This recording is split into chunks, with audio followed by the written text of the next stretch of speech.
मैं अमिताभ बच्चन आप सभी का स्वागत करते हुए शुरू करता हूं कौन बनेगा करोड़पति।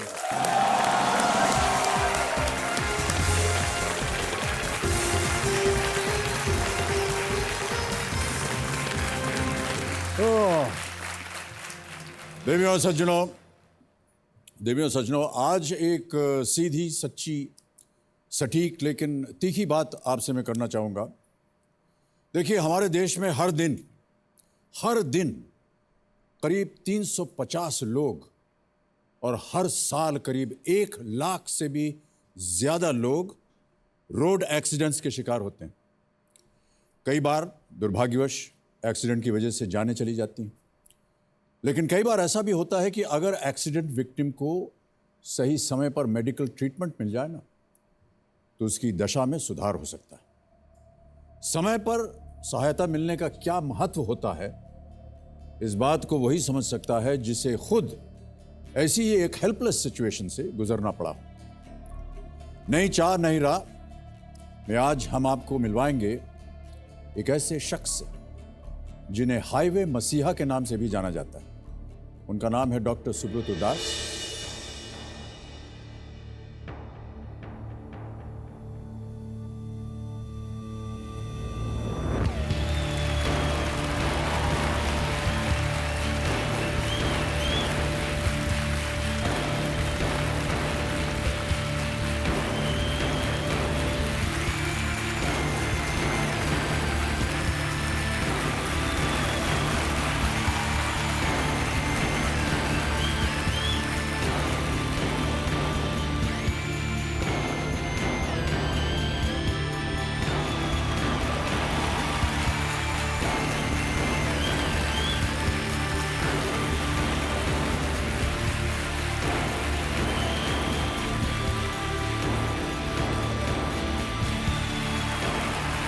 बहुत बहुत स्वागत आपका डॉक्टर साहब। थैंक यू, बहुत धन्यवाद मुझे यहाँ बुलाने के लिए।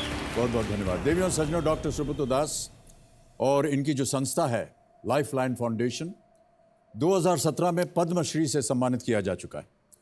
और हम जानना चाहेंगे कि क्या है ये फाउंडेशन और कैसे इसकी शुरुआत। फाउंडेशन का नाम है लाइफलाइन फाउंडेशन। एक बहुत ही साधारण नाम है। 1999 में अगस्त के एक रात को मेरे और मेरे वाइफ का एक्सीडेंट हुआ था सड़क पे नेशनल हाईवे 8 जो बम्बई से दिल्ली को कनेक्ट करता है। इंडिया के शायद सबसे बिजी हाईवे जी। तब 4 लेन हाईवे थे नहीं। हम खंबात करके एक जगह है, कैम्बे जिसको कहते हैं, एक सी पोर्ट है पुराना। वहाँ से वापस आ रहे थे रात को कुछ लेक्चर्स दे के, और मेरा दोस्त जो है वास्कुलर सर्जन बड़ौदा का डॉक्टर विजय ठाकुर, वो चला रहा था अपनी गाड़ी।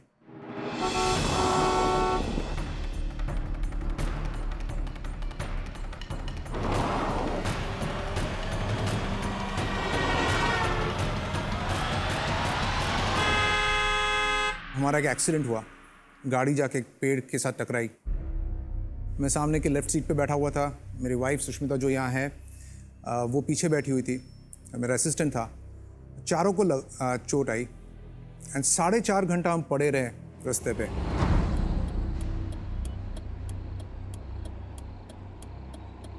फाइनली 6 बजे के आसपास एक दूध वाला जो अपनी मोटर बाइक पे दूध ले जा रहा था, वो कैंस पे, वो रुका वहाँ।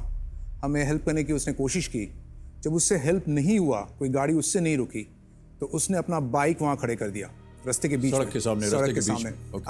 अब ये समझना बहुत ज़रूरी है कि एक आम आदमी जो हमें पहचानता नहीं था, उसने अपने बाइक को बीच में रख दिया। जो कोई ट्रक या बस उसे उड़ा दे सकता था, वो उसकी रोजी रोटी है।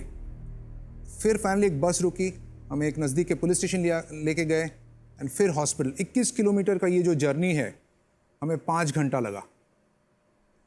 तब सुष्मिता मेरी बीवी, और मैं सबको कहता हूँ कि बीवी होना तो अच्छा है, लेकिन एडमेंट बीवी होना और अच्छा है। शी वॉज वेरी एडमेंट, नहीं कुछ तो करना चाहिए। कि हम अगर पूरे दुनिया में जब घूमते हैं कि हेल्पलाइन सब जगह पे हमें मिलता है जी जी, चाहे वो 911 हो या 999 हो, इंडिया में नहीं है। और वहाँ से हमारी ये शुरुआत हुई।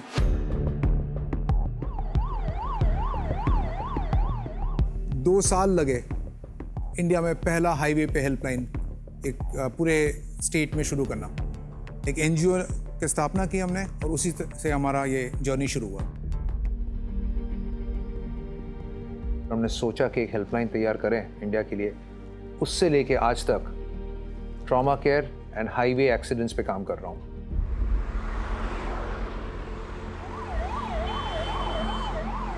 ये सुब्रतो दास दंपति ने इतनी मेहनत की और राजस्थान की बॉर्डर, राजस्थान गुजरात बॉर्डर, रतनपुर से उमरगांव महाराष्ट्र की बॉर्डर तक उन्होंने सब मैपिंग किया। एक एक होटल ढाबे वाले को कहा कि भाई हमें इसमें मदद कीजिए और बहुत परिश्रम किया। अब तक हमने 13,000 से ज़्यादा लोगों को हेल्प किया होगा जिन्हें सीरियस इंजरीज हैं, जिनको अगर नहीं हेल्प होती तो काफ़ी तकलीफ हो सकती थी।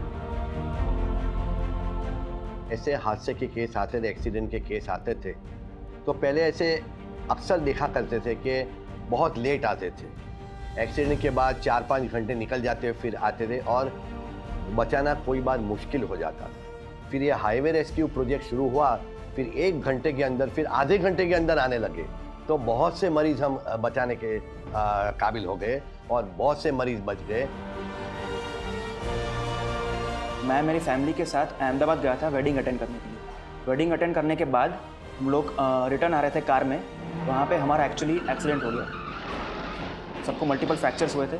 One of us called the Lifeline foundation और वो लोग विद इन मोमेंट्स आ गए और उनकी एम्बुलेंस में हमको लेके गए। The Lifeline Foundation that saved my life. I am incredibly grateful to the Lifeline foundation.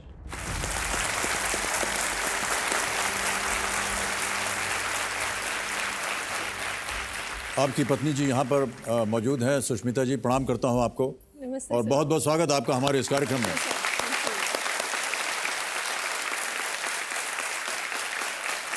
किसी के भी साथ इस तरह की दुर्घटना अगर हो जाए तो बहुत ही दर्द होता है, दुख होता है, कष्ट होता है।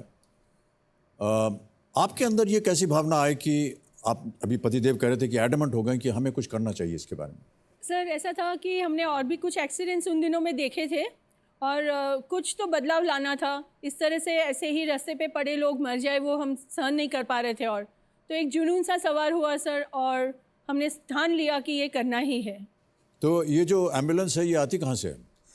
हमने एक नेटवर्क खड़ा किया। इनिशियली जब ये एक्सीडेंट हुआ और हमें करना था, फर्स्ट आइडिया था कि जहाँ एक्सीडेंट हुआ है वहाँ एक एम्बुलेंस डोनेट कर देते हैं। देन सुष्मिता का ये कहना था वो एम्बुलेंस चलाएगा कौन, क्योंकि डोनेट करना तो ईजी है एम्बुलेंस, पर एम्बुलेंस का ऑपरेशनल कॉस्ट कहाँ से आएगा। हमें ये 2 साल लगा कि इंस्टेड ऑफ के हम एक एम्बुलेंस डोनेट करें या हमारे एम्बुलेंस खरीदे या लोगों के पास जाए हमें डोनेट कीजिए, जो एग्जिस्टिंग एम्बुलेंसेज हैं, चाहे वो किसी मंदिर के पास हो या मस्जिद के पास हो, स्कूल के पास हो, किसी फैक्ट्री के पास हो जो हाईवे पे है, हम उनसे कांटेक्ट करें और जब भी कोई कॉल आता है वो नज़दीक के एम्बुलेंस को हम बुला लें। उस एम्बुलेंस का ड्राइवर, पैरामेडिक को हम ट्रेन करें, जी। लोकल डोनेशंस ले आएँ उस एम्बुलेंस को अपग्रेड करने के लिए। तो वो एक नेटवर्क खड़ा किया हमने और 261 किलोमीटर के स्ट्रेच अहमदाबाद से सूरत 17 एम्बुलेंस के साथ हमने ये शुरू किया।